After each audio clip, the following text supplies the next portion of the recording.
Good morning, everyone. Welcome to this day. It is Thursday. It's Thursday. Yes, Thursday. And it is January 24th.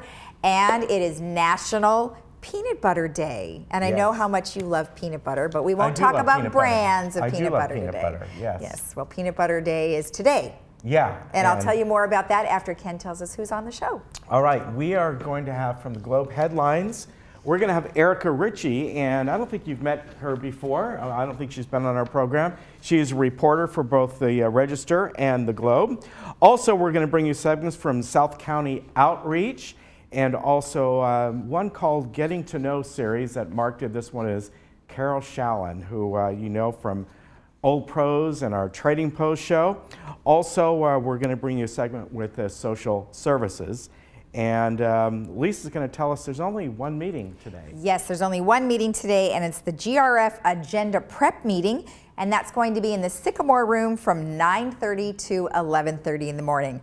Okay, so let me tell you a little bit about peanut butter. So peanut butter has been around as an American staple for generations. And the early peanut butter made by the Aztecs and Incas around 1000 BC was more of a paste. Peanut butter didn't become widely used until the 20th century. At the turn of the century, inventions that made planting, cultivating, and harvesting the legume, yes, the peanut is not a nut at all. And it was made possible to see the peanut as a retail and wholesale food item in 1884. Edson developed a process to make peanut paste from milling roasted peanuts in 1895. And peanut butter was introduced to audiences at the 1904 Universal Exposition in St. Louis at C.H. Sumner's concession stand. But the man who brought us the peanut butter as we know it today was Joseph Rosefield. In 1922, through homogenization, he was able to separate the peanut butter from the oil. So there you go. That is all about peanut butter. Ken, how about this gorgeous and ever-warming weather we're having today? Yes, very nice weather. And that's a great story. I thought Mr. Peanut brought us peanut butter. Mr. Peanut. Yeah, we have got some great weather coming for you. Now, once again, the Santa Ana winds are going to be coming back probably this evening, anywhere from late afternoon to evening. They'll start to come back, and they're going to be probably for the next 2 days, maybe into Saturday probably. They could be strong in certain areas, kind of like what we just had earlier in the week. So be prepared for that. If you got stuff outside you want to tie down, I would suggest it. Now, just clear, beautiful weather though. As we get into maybe Sunday and Monday, we'll start to get a little bit more of those clouds back, and the temperatures begin to drop for the next several days. We're going to be in the mid-70s. Saturday should be the warmest day, about 77 degrees.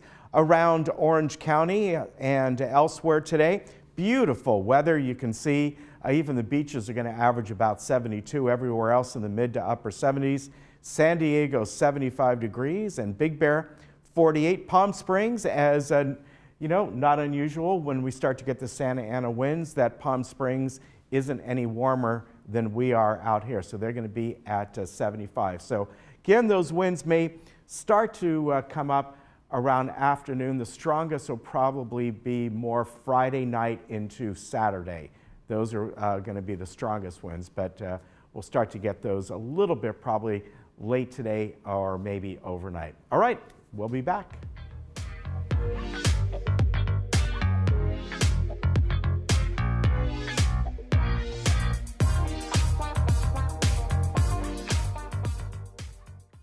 Hey Laguna Woods, it's Ken. And Lisa. Did you miss an episode of This Day? Not to worry. Head over to youtube.com and search Village Television. Here you can find each episode of This Day and other community programs such as Good Day OC, Discovering Laguna Woods, and much more. Just click the red subscribe button, then click the bell to be emailed every time we upload a video. Don't miss out. And subscribe today. Welcome back. I'm Kiana Lee. Today we're talking to Dr. Chuck Lee of 7 Day Dental. Today's topic is dental implants. Doctor, what do we need to know about dental implants? Well, when you lose a tooth, you lose bone. With a dental implant, it maintains your bone, and it's an easy procedure. We are open 7 days a week, 365 days a year, for all your dental needs. Thank you, doctor. So come on in and get your 7-day dental smile.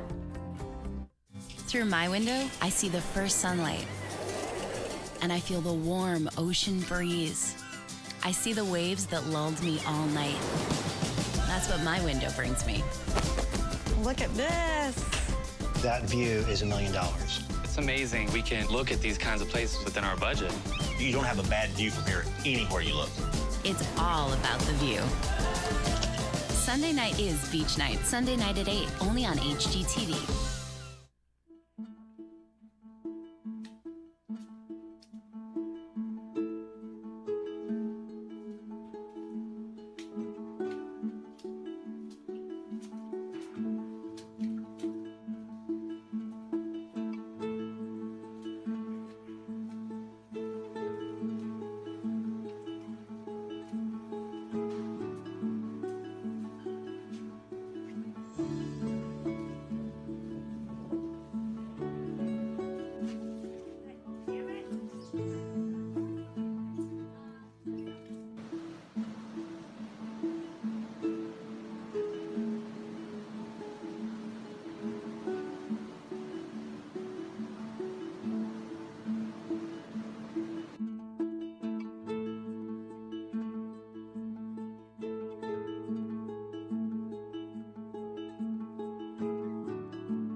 What we just showed you was the damage that was caused by a leak that had happened at the South County Outreach Center. And with me I have Laura Fisher, who's the Executive Director of South County Outreach, here to talk about it. Welcome. We're very thankful that it didn't happen on a weekend where it would have went even longer, but roughly there was about 3 inches of water through all of our spaces. All of the flooring had to come up. It significantly impacted our ability to use our food pantry. So we're still giving out food to a number of families, roughly 30, 40 families a day, but they're no longer able to use the client choice model that we typically use. So, you know, most of you would know that our clients shop the shelf just as if they were in a grocery store. Right. Unfortunately, we haven't been able to do that. It's been prepackaged. It's been 60 days. The walls are going back up. The flooring is going in today. Oh, good. Our goal is that really within the next 7 to 10 days, we will be back operational with the pantry and back to being able to offer client choice. It has been a real blessing to have the commitment of Laguna Woods as part of what our rebuild, from cash donations to food drives to outpouring of people wanting to help. Right. This community has made a real impact for us. Oh, I'm so glad. So thanks so much to everybody here. Oh, good. Well, I know we were running a few spots for you. Right. So hopefully that has helped. And overall, sort of what do you expect to happen now? So again, we should be back up and running. We've got some new colors of paint on the walls that are going to make it much cheerier.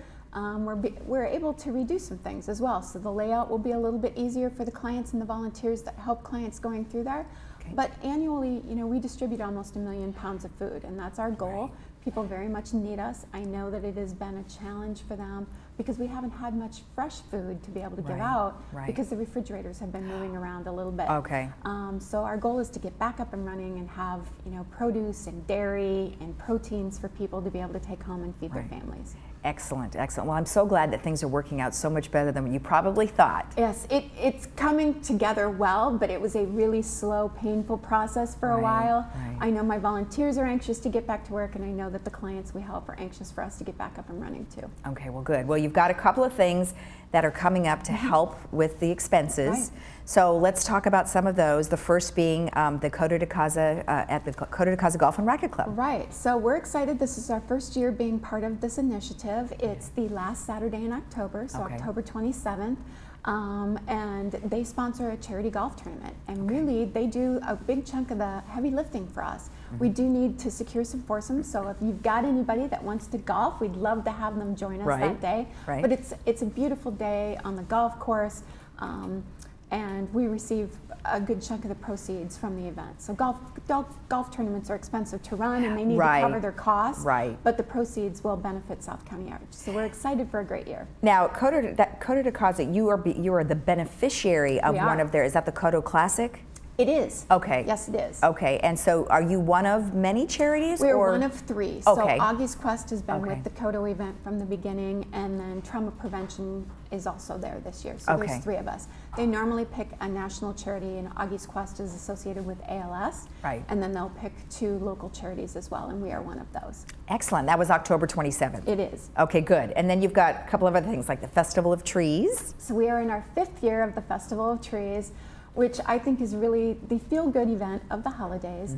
And it's free, I mean, to the extent that people can go and see the trees. So we have sponsors that will sponsor beautifully, elaborately decorated trees. We'll have 15 different trees at Park Place, Irvine. They'll be in their cafe area during a 2-week period for people to be able to see them. And then we have a live auction. And tickets are available for that live auction. You can also sponsor a tree, so if there's a club that wants to sponsor a tree. We've had some amazing themes, everything from nutcrackers to an angel. We had a butterfly tree one year. They're just, each one is so different, and people are so creative in what these trees. And then when the tree is auctioned off, those proceeds come to us, but we deliver the tree directly to somebody's home, set it up, or to their business. A lot of people will put it in their business as well. So if you're one of those people that's liking something new each year or something very different, it's a great event. It's a lot of fun. We've got Dickens carolers that are there in the evening. There's a champagne toast, there's some live music, and then of course seeing the beautiful trees. Right, and when was that again? It is November 30th. Okay. So it's right after Thanksgiving. So it's delivered to your house right before the holidays. Again, we deliver it on a Saturday. We set it up and make sure everything's ready. Excellent, excellent. And then we were showing some slides of Adopt a Family and Support a Senior, which are some other programs that you have. Tell us about those. So our Adopt a Family program we've had since the inception of the agency, so for a really long time. And that's when people are able to adopt a family. They know, they receive what the children are interested in for Christmas, and then they provide them with the meal for Christmas as well. So it's really one of the very rare opportunities for people to interact with our clients if you're not a regular volunteer. And it makes a real impact on the people that adopt and the people that are adopted. We are in our 3rd year of the Support a Senior program. And what we found was so many seniors are in need now. When I first got to South County Outreach, we only saw 5% of our client population that were seniors. Now we're up to 15%. Oh, wow. Yeah, a big jump. And so really 2 very vulnerable populations. We see a lot of kids and we see a lot of seniors. And the holidays can be such a lonely time for a very low income senior that we wanted to do something for them. There's been great support for that program here in Laguna Woods, that a lot of our seniors are adopted through the foundation and through the Jewish Federation as well. 2 great sponsors of ours, so we appreciate them. But we've got seniors from all over South Orange County that are just looking for new socks or somebody just to drop off a meal to them and have kind of a little holiday spirit for them. So is it just a one-on-one type of thing? So a family would adopt a senior, and then what does it entail? You know, we try to get them to give us a list, and a lot of times with the seniors, they don't need anything. You know, we don't need anything, but they're really looking for somebody to engage with them kind of during that lonely, if you don't have family in the area, you know, what does that look like for you? So it may be a robe, it may be a toiletry basket, it may be socks, and then a meal or a gift card to the grocery store, something in that effect. That just brings a little bit of holiday cheer for them. So yeah, it makes a big difference for both people. I think it's a very positive experience when you're able to give to people in need, and I know it's a wonderful experience when you're in need and you know that somebody cares enough to make that type of effort. That's great, that's great. Now, Toy Drive and Toy Store, tell me about those. So for our folks that don't get adopted, we do a one-day toy store, and so our pantry transforms into a little shopping center. And so for our parents, they can come in, excuse me, and pick up toys for their children. and take them home. And whether that's a Santa Claus experience or it's something from mom and dad, they're able to have a Christmas for their kids. It's really, really fun because the food comes off the shelves for one Saturday, and they are lined with toys, and it's really like going into any other department store or Target or wherever you might do your shopping, and the parents pick out toys specifically for their children. Wow. Is there, so how would a family sign up for something like that? It's all on our website. Okay. So they can visit our website, or they can certainly call and we can add them to our list that way too. Okay. We've got, some people that just want to take a family that wants bikes. And so we'll have kids that will ask for bikes, and they're looking to give bikes to little kids. And then we'll have other people that, a book club may come together and they'll want to adopt a couple families, and they do it that way. Or a business may come in and they may drop off toys from a toy drive they have in their offices. So there's really no right or wrong way to go about helping people during the holidays.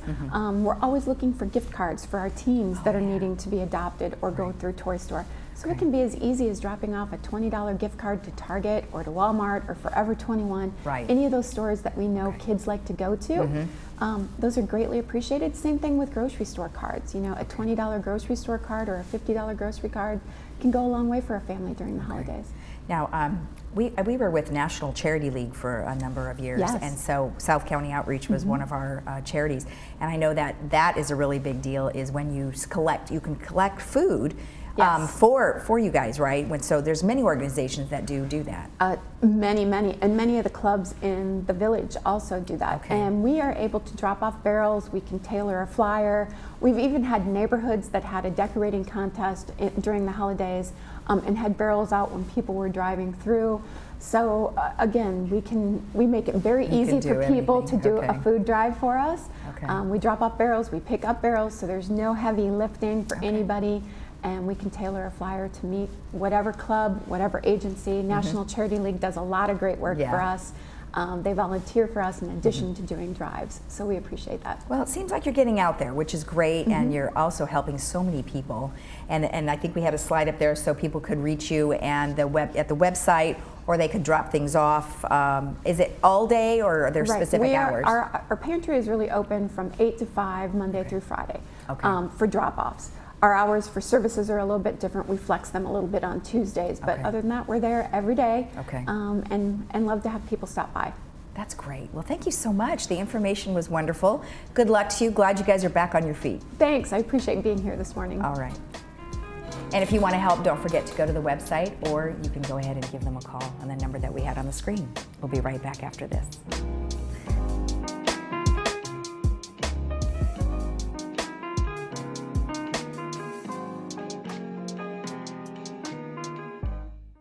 Looking for a change of scenery? You don't have to play golf to enjoy all that 19 Restaurant and Lounge has to offer. From a delicious breakfast menu to our delectable lunch and dinner specials. At 19 Restaurant and Lounge, there is something for everyone. Relax with your friends and family and take in the beautiful view from our spacious patio. Or enjoy a cocktail and appetizer in our lounge. 19 Restaurant and Lounge is a great place to socialize, enjoy a meal, or simply take in the view. Join us 7 days a week and experience Laguna Woods' exclusive dining experience.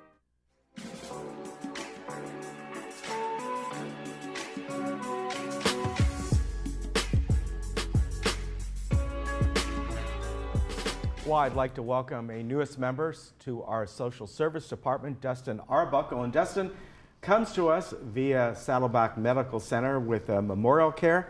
Welcome. Thank you for having me. It is a pleasure to have you here today, and welcome to the community. Yeah, it's good to be here. Yeah, and we had mentioned before, we were talking a little bit, this is something that was done years ago, so it's not unusual that you have kind of a partnership with Memorial Care. Exactly. Yeah, very nice. So what's your background? Well, it's kind of a little bit eclectic. You know, kind of growing up, I was very concerned with my place in the world, which sort of brought me to Azusa Pacific University. Oh, okay. Yep, and while I was there, I got an opportunity to do some leadership positions, serving the homeless in the Tenderloin District of San Francisco. And as I was in that process, I found that, you know, I wanted to do social work. The problem was I didn't know what social work was at the time. Now, I have to ask, how did you get up to there with Azusa Pacific? which is down here, right? Exactly. Yeah. So the leadership position, part of the training was to serve the homeless in that Tenderloin district. And so we were out there, we were kind of meeting the homeless, talking with them as equals and praying with them as well. Okay. Yeah, because so you went up there to live for a while? Just for about 8 days. So it was this training to be what they called an alpha leader. And so we led an incoming group of freshmen through this beginnings course. And I see. Helped them integrate into the campus. And so this led to social work? Sort of, yes. So I figured, I grew up in a religious household, and what does somebody who's religious do that wants to help people? So it brought me to pursuing seminary. So I went to Vanderbilt Divinity School, and from there it kind of shifted paths a bit. All right. So and how did you wind up with Memorial Care? So so while I was at Vanderbilt, I got to do this therapy internship in conjunction with the school, and doing that internship, connecting with boys in state custody, it brought me to see that I wanted to more comprehensively address the health care of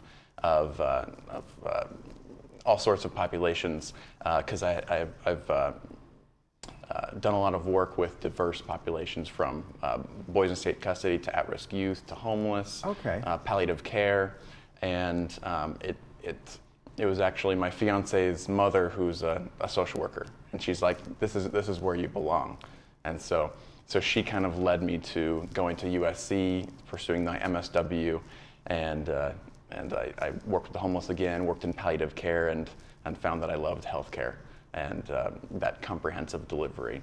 Wow. So you've moved all over. Now, you said Vanderbilt. Vanderbilt in Nashville? Yes, in Nashville. Wow. Okay. Yep. Beautiful college. Unbelievable. Yeah. Yes. The architecture, it's just stunning. It's stunning. Yeah. It's actually an arboretum. Which is, they have thousands of types of trees on campus. Yes. And what's interesting is Vanderbilt never visited that college. He Really? just gave the money. Oh, I didn't know that. Yes, he did.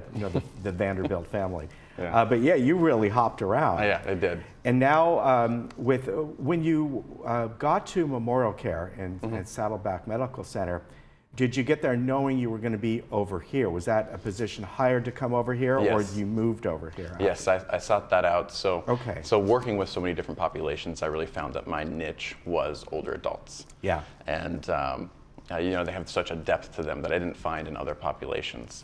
And most people don't know this, but older adults really are the future. By 2050, adults older than 65 are going to outnumber adults below 65. Right. So kind of much like the Laguna Woods residents have done here, older adults are going to be running the world pretty soon. Yeah, very interesting. So I'm looking forward to it. Yeah. All right. So now that you're over here, as I said, it's not unprecedented because we had it before, and many years ago with Victoria Valensky. So you are going to be working hand in hand with her social service department, with Susan, of course, and all the other folks down there. And are you going to be going out doing casework, going out to the community? Yes, so I'll be in homes. The greatest privilege is that I can also see residents in the hospital as well. Okay. Yeah, so kind of the big purpose of the position is to create the highest level of care continuity from the home to the hospital and vice versa.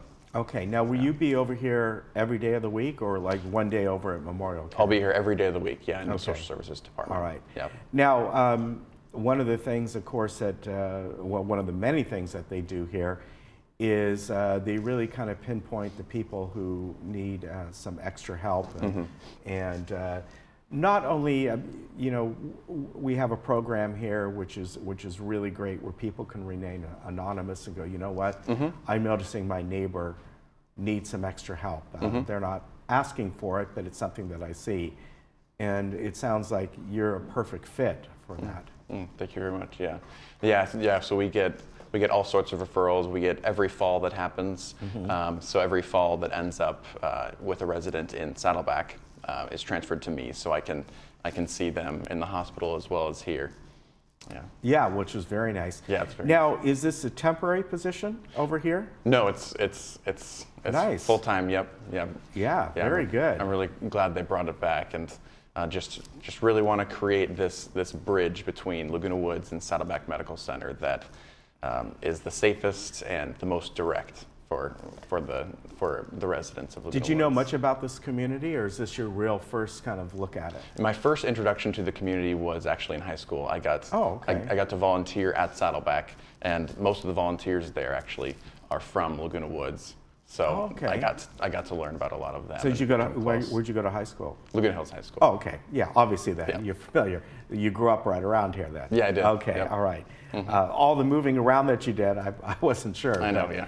Well, I think it's wonderful that you're on board here, and I think it's always been a great partnership that we've had with Saddleback. So it's good that you're here, and I know they were looking for the right partnership, the right person to come in, and what I like is you're going to be here for quite a long time, it seems, and you really, with your background, the extensive knowledge you have, and from even studying in the seminary and all that, just really brings a unique look. Yeah, kind of different perspective. Yeah, very good. Welcome aboard, Dustin. Thank you so Great. much. I know we'll be seeing more of you. Yes, and send people my way, and I've always got the time for them no matter how busy I am.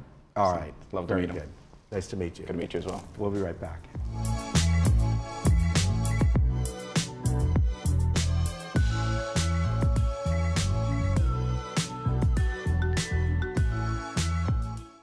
I just love that ring. Where'd you get it? I got it at the Jewelry Box. I saw it on Facebook, and then I went in and bought it. They have the most unique, awesome pre-owned pieces for amazing prices. The Jewelry Box of Lake Forest, voted best jewelry store in Orange County for 8 straight years, offering unmatched prices on fine jewelry and watches, refurbished to new condition. Visit us in our store or shop our website for just arrived items. The Jewelry Box. It's about trust.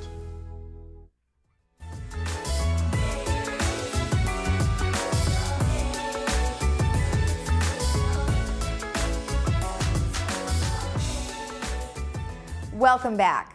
Laguna Woods Globe Headlines is part of our segment here today, and we have a new person who's going to be giving us the news today. Her name is Erica Ritchie, and she has been with the Orange County Register for over 17 years. Well, welcome. It's so nice to have you on. Thank you. Thank you. So tell me a little bit about your history and how you got involved with the Register. So I started working for the Register in 2001, covering Laguna Beach. And from that kind of expanded and went over to the Saddleback Valley, covered all of the communities, Lake Forest, Laguna Hills, Mission Viejo, Costa de Caza, Trabuco Canyon, etc. Covered the county and then came back, and now I cover the coast from Newport Beach, Laguna Beach, Dana Point, San Clemente, and Camp Pendleton, the Marine Corps. Okay, great. And so you've been doing for a long time. Did you study this in school at some point? Yep, I went to journalism school. I went to school at UC Santa Barbara and at Cal State Long Beach. Oh, great, great. So you're a California person. Yep. Yeah, good, good. Well, I've been reading your stories for quite some time, and you have varied stories, and you mentioned Camp Pendleton, and then you're going to tell us a little bit about the Mammal Center today. And so you are an expert in both of those, so I look forward to having you on and giving us lots of great information. Awesome, yeah. So today we're going to talk about what's on our globe, and you are starting us out with some clown stuff. Yeah, so on the Globe cover today we have a Laguna Woods Senior Clown Alley. It's a fun-loving group of men and women who volunteer at picnic, school and church carnivals, senior living facilities, and other events. If you're interested in channeling your inner clown, you can register for the next 12 weeks session of the Clown College, which starts on Tuesday, January 29th, and at Clubhouse 2. During the session, students will be introduced to makeup, costuming, magic, face painting, balloon twisting, walk-arounds, character development. And for more information on how to register for the Clown College, see page 23 today in today's Globe. It's perfect, and it's such a cute thing. We interview some of those folks on our show, and it's such a nice thing that they do. They go to hospitals, and they do a lot of things with kids, so looks like fun. They keep trying to get me to come and do it. Yeah, you should do that. Maybe one of these days we'll cover that. Yeah. All right, what else do you have? And so we've also got residents Catherine Freshley and Mike Gaskin. They were recently sworn into office on the 5-member El Toro Water District Board, and both of them will serve 4-year terms. Gaskin's background is in civil service. The Vietnam veteran spent 18 years in labor relations, negotiating agreements with employee associations in the Southern California public sector. Gaskins was also a water quality chairman who did microbiology for the Santa Margarita Water District. Oh, okay. And Freshley, who served 9 years total on Laguna Woods Village boards, was appointed to the El Toro Water District Board in July 2018 with her first election last November. Okay, excellent, excellent. And her background includes 40 years of experience in executive management, engineering, business strategic planning, and financial control systems, including 23 years with the General Electric Company. Wow. Most recently, Freshley served as the alternate public member of the Orange County Local Agency Formation Commission, and you can read more about both of these board members on today's cover of the Globe. Perfect, perfect. In other news, the Laguna Woods City Council met on Tuesday, January 15th. At the meeting, Councilwoman Sherry Horn announced the date of the 2019 Senior Summit, which is Friday, May 17th, and she expressed disappointment in its relocation to Soka University in Aliso Viejo. Horn said she finds it sad that Laguna Woods Village lost this prestigious event, noting that it was held for 12 years in the village.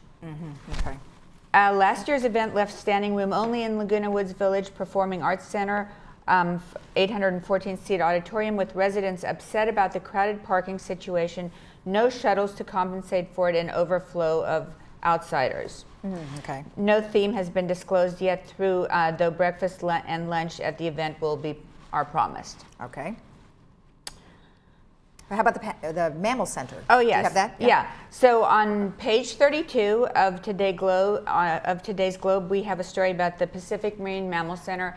And the Pacific Marine Mammal Center is in Laguna Beach. It's the only center in Orange County that rescues sea lions, harbor seals, fur seals, and elephant seals from the county's entire coastline.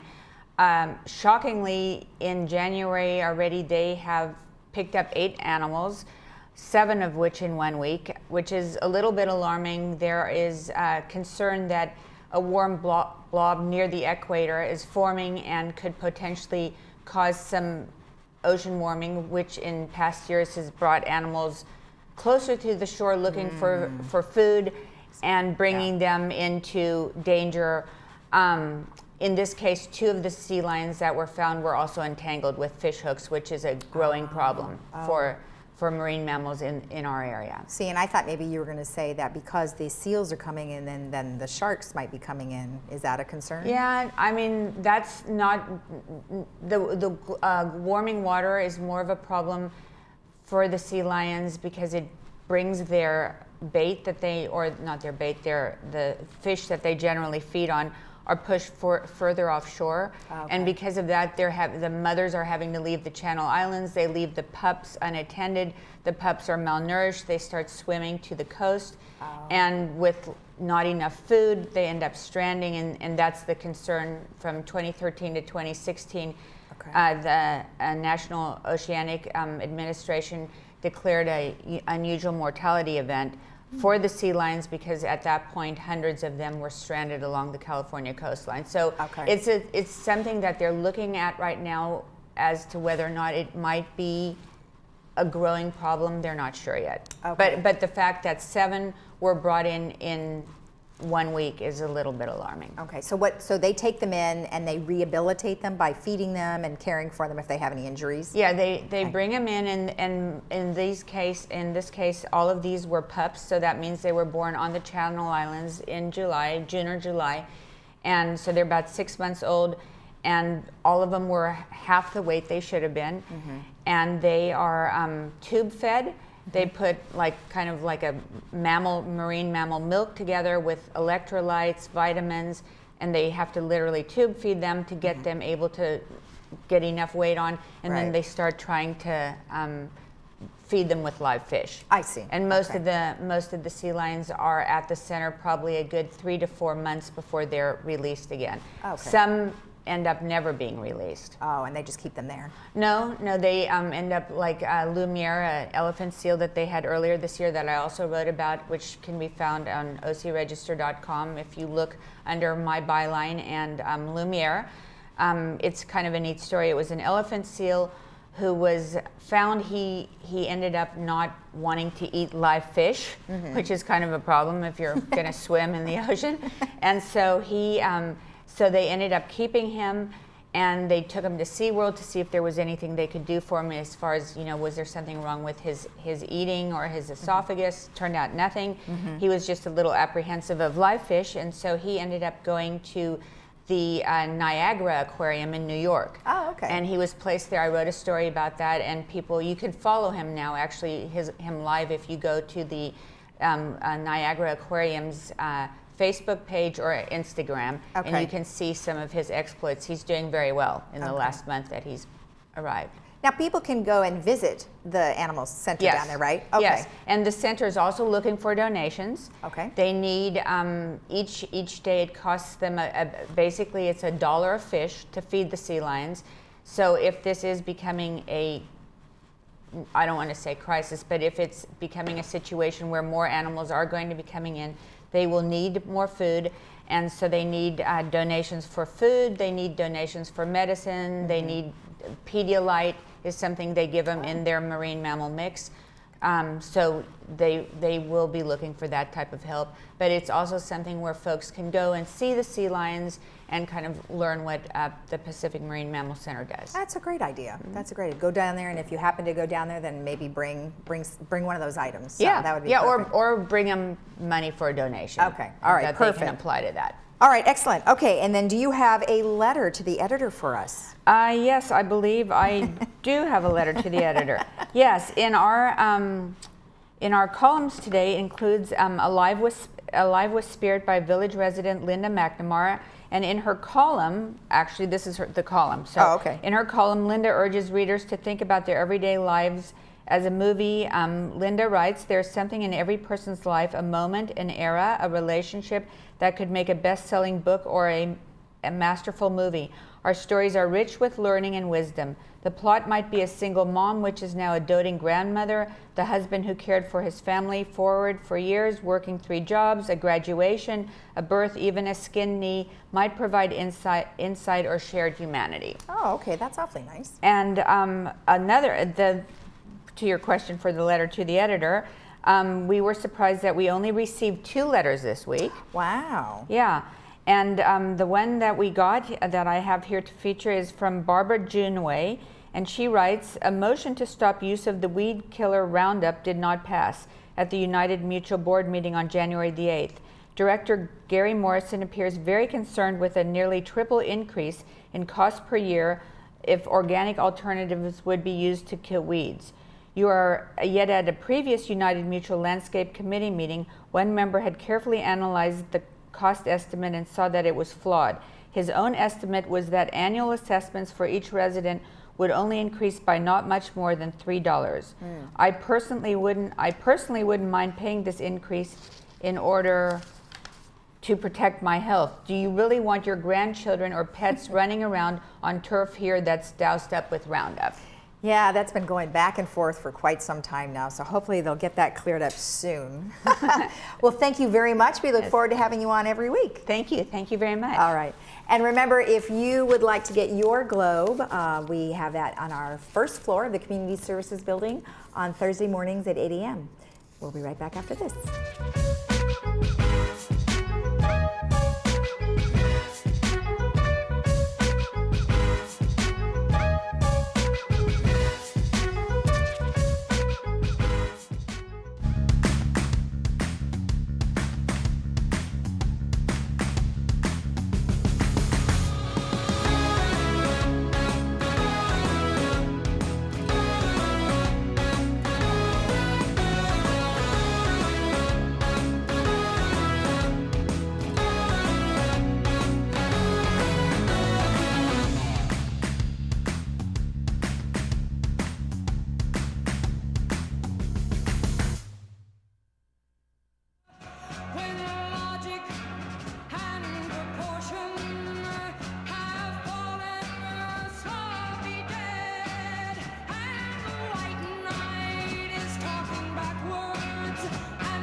So Carol, I saw your video for Jefferson Airplane, and I'm a huge fan of 60s rock and roll. Oh. And I was like, oh my gosh, I got to interview her. Well, I thank you for that. I loved doing it. It was, well, Gracie Slick was out of town, and they needed somebody, and I just was lucky enough to be Alice for that. And running through the surf, I guess it's one of the high spots. When I look back, I can say, and it's on YouTube, so everybody can see it. And then we just recreated it in the Magic Jukebox, except it's a whole different feeling. In the jukebox, everybody's in their psychedelic haze, and Alice is now just kind of helping them to get into that mystical phase where they're a little bit out of space. You were saying you shot that down at Zuma Beach? Mm-hmm. Down in Malibu? Oh, yes, yes. Up PCH to get to Zuma, where a lot of shots have been done. They do, well, at that time they were shooting Mod Squad about the same time. And we clowned over the rocks to get to our little quiet segment of the beach. And over here with Mod Squad, you have like 8 or 10 of these huge mobile homes, and the Teamsters are all sitting around playing cards. They're on their golden time. And our little group was, I think, 3 or 4 people trudging everything over the rocks. Wow, and you were saying your husband was involved in producing a lot of the 60s surf beach movies? Yes, well, he was actually working for ABC, for Andy Sedaris on The Wide World of Sports. And he claims that he originally found Janis Joplin because when they were covering one of the surfing events down there, she was playing in one of the little bars. And he went down to get some local color the night before the surfing contest started and had coverage of her that did go on ABC Wide World of Sports. Wow, we're actually singing in a bar down there. Oh, yes, yes. Well, you know, we all had to start somewhere. That's very, very cool. So tell us a little bit about your career prior to the Village. I know you were involved in a lot of dancing and you were an extra in a lot of movies and films. Well, originally I started out dancing. My first paid job was up at the Mapes Hotel in Reno, and it was the year that they were actually shooting the Misfits there. With Marilyn Monroe. Marilyn Monroe, Eli Wallach was there, and Montgomery Clift, and of course the producer, director. And we were doing, it was dinner club shows. So as one of the chorus, we would do two performances for each show. And at that time when they were shooting the Misfits and I was there, Milton Berle was the headliner. And we would do an opening act, and then the backup person would be there, and then we would come in and do a second dance routine. It was a wonderful training because at that time we would be doing the shows in the evening and rehearsing for the next performer coming in. So we were busy. I think we figured out if we were paid by the hour that we probably made $1.25 an hour, but it was fun. Yeah.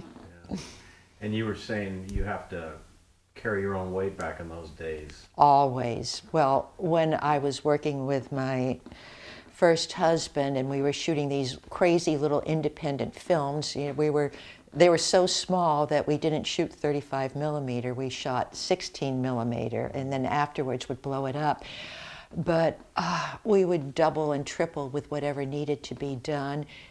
When we shot our little series of, we called them the Lemon Grove Kids, and they were these cute little half-hour shows.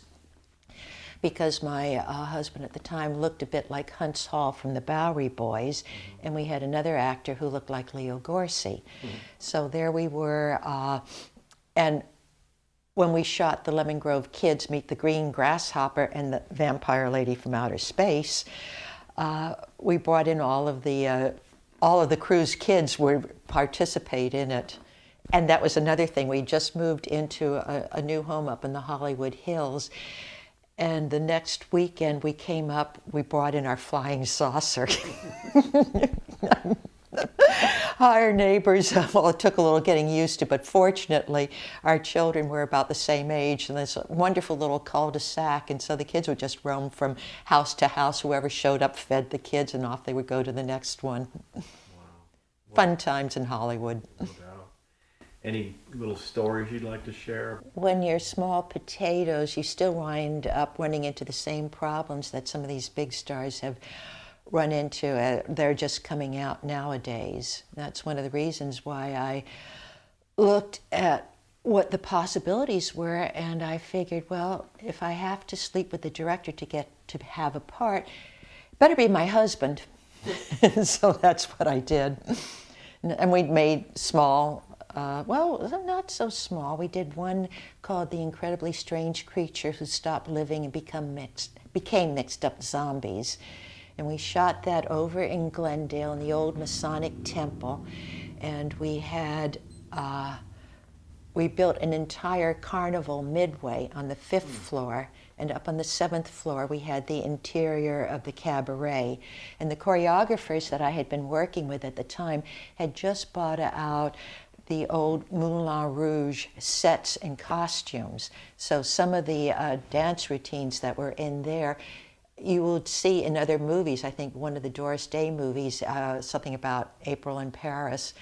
Same costumes, the doors were the same, the black and white costumes the girls were wearing were the same. So we retreaded, I guess. Wow. So let's skip forward. Okay. And now you're in the Village. Oh, it's been wonderful for me. When I first came here from Vegas, I said, oh dear, there's no dance opportunities here. So the opportunity was to shift over into theater, which I had started as a young girl back in San Francisco doing little theater there. So there's Theater Guild, there's the Old Pros, and I was fortunate enough to start getting into it and doing various parts. I've been Agnes in Agnes of God, Puck in A Midsummer's Night Dream, our shortened version, Lovers in Midsummer. We did Dracula a couple years ago, and I played Renfield, so I got to go crazy, which is always a fun thing to do, because you can just let out all the stops and be as nutty as you want to be. And that's what I love about acting, is that you can be all these different people. It's different experiences at different times. I'm starting to do more directing, and I was scared to death to start it because I thought, oh my God, blocking is such a big deal. And Sheila Bialka took me by the hand. She said, first of all, just go with the playwright's directions, which I did, and then it just kind of evolves from there depending upon your set and who your people are. And I found my philosophy in working with other actors, being an actor myself, it's always what's going on in here. That's, if you know what you're thinking, the right words come out. And that's fun. And the dancing part just helps me to move people around the stage so that they're comfortable and it fits the action. Mm-hmm. And still everybody from the audience can see what's going on. I get to direct The Day the Earth Stood Still, that wonderful 1954 science fiction movie, which had been on Lux Radio Theater before that. And we're creating the Lux Radio Theater version of the movie. Mm-hmm. So was it Klaatu Barada Nikto, as all science fiction fans will know. That's the classic phrase that came out of that. Huh, well, it's a great place here in the Village. We're just so lucky to have so much going on. Oh, yes. Yes. What else? There's just so much. I take part in the emeritus programs. I love that. They give us film classes to go to. For me, the aerobics is wonderful, and the stretch classes, the yoga classes, I love. I taught back in the 70s, I taught yoga. So it's nice to go in and have somebody else take me through the paces. Mm-hmm. Well, it's our own little piece of paradise right here, isn't it? It's the best kept secret around California, I think. I've been from San Francisco to San Diego and down the coast, and we just have such a wonderful, supportive community here. When I think of the hassles, when you watch TV in the morning and you see what's going on in this enclave and that enclave, we're really very lucky. And I think about 3 weeks ago they were talking about ours being one of the safest communities in the whole Southern California area. Which is kind of nice to know. I mean, except for the people who are walking their dogs with their golf club in hand to scare off the coyotes. That's our danger right now. That's the worst part, right? The coyotes. Well, thanks for letting me come out here. Certainly learned a lot and I enjoyed it. Appreciate you taking some time out to share your story with the people in the village. Oh, I appreciate that. Thank you, Mark. You're welcome.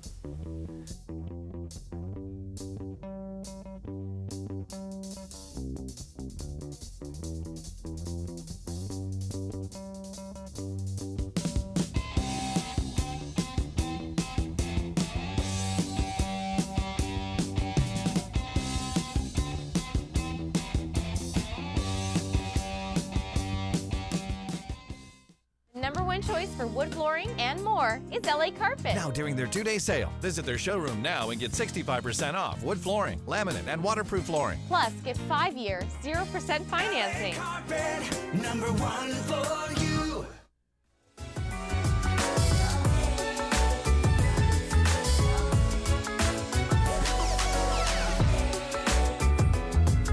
All right, our Friday movie on January 25th at 2 and 7 p.m. is Harrison Ford in Air Force One. Now, this is from 1997, so an oldie but a goodie, action, drama, and thriller. And it's about the President of the United States, which is played by Harrison Ford, goes to Moscow and gives a stirring speech outlining the USA's new zero-tolerance policy with respect to terrorism. On the flight home, terrorists take over Air Force One, the president's official plane, and take the passengers, including his wife and daughter, hostage. Terrorists plan to execute one hostage every half hour until their demands are met. However, the president is a former Medal of Honor winner, so the terrorists will be surprised when they come to him. And no, they don't have to pay for Wi-Fi. They have to pay for Wi-Fi. And what was the other one you said? Peanuts. They have to pay peanuts. for peanuts. Okay, well, that's why the whole thing started. Ken just thinks he's so funny. All right, it is a very good movie, though. Yes, I know. It actually is. It's done very well for the 1997 date. Yes, and here's another good movie. The Catcher Was a Spy. This is based on a true story about a baseball player. His name was Moe Berg, and this is played by Paul Rudd, a former Major League catcher who speaks 9 languages and is recruited by the Office of Security Services during World War II to help spy on German scientists' plans to assemble an atomic bomb for the Nazis. Very good movie, excellent cast. Paul Rudd, as I said, Mark Strong, Sienna Miller, Jeff Daniels, Guy Pearce, and Paul Giamatti. Just really good. I've seen just a bit of this, but I think you will really enjoy this movie. Yeah, you know, the fact that it was true. And surprised that it never made it to the movie theater. Well, I think it was out, but it just never. I think it came out at a time. It shows here on my notes June it came out. So you know, a summertime movie, unless you're a big blockbuster type movie, it's hard to get an audience. Yeah, that's true. That's true. Which is too bad because this was. But we're going to get to see it here lucky on you guys. Monday. Lucky you guys. Okay, so some bridge. Yeah, beginning bridge. If you ever wanted to learn how to play bridge, well, starting January 26th, then continuing through February, actually through March 2nd, beginning the Bridge Club here will be doing their beginning Bridge Club series. Saturday classes from 9 o'clock in the morning to 11:30, $25 for all 6 classes. If you want an individual session, it's $5. And then the student manual is another $25, but that is a bargain, and you're going to be taught by just bridge masters here, and a great way to learn. If you've ever wanted to get into bridge and see if it's right for you, this is the time to do it. So this starts January 26th. That's Saturday. That's this weekend, yes. So go to lagunabridge.com for more information, and then from there you'll see how to contact them and get set up for this. But I would really, really suggest it. All right. Yeah, well, I don't play bridge. now you'll be a bridge expert. Yes. Okay, so weather is looking amazing. Keeps Yeah. getting warmer and warmer. Yeah, and I think we're still going to get, at least in the forecast, those winds are going to be returning more than likely later on today, maybe this afternoon, maybe evening, overnight. And then again, Friday night into Saturday should be stronger ones. So keep that in mind, but you can see we're in the mid to upper 70s for the next several days, a little bit cooler as we get to next week. But then looking way into next week, like midweek, they're back up again and the winds are going to be back. So no rain? No rain. Oh no. my gosh. No rain in the forecast Okay. right now that can be really definitive. Here we are around the county and beyond today. Low to mid 70s everywhere you go, except of course if you're up in Big Bear, but it'll be nice and clear and beautiful up in those areas. Palm Springs 75 and San Diego 75 as well. So all right. Gorgeous, gorgeous. Really nice. And I'll have a weather report for you when I come back on Tuesday from Wyoming. Yes. Because that is going to be pretty chilly up there. I don't know what to Yeah. expect. I hope I'm not frozen to death. But anyway. That'll be nice up there. All right, tomorrow I think you'll enjoy it. we're going to have Sterling Financial on, El Toro Water District, United Update, and Doctor in the Dugout will be here. Yes. Good. All right, have a great day in the village. We'll see you. Bye-bye.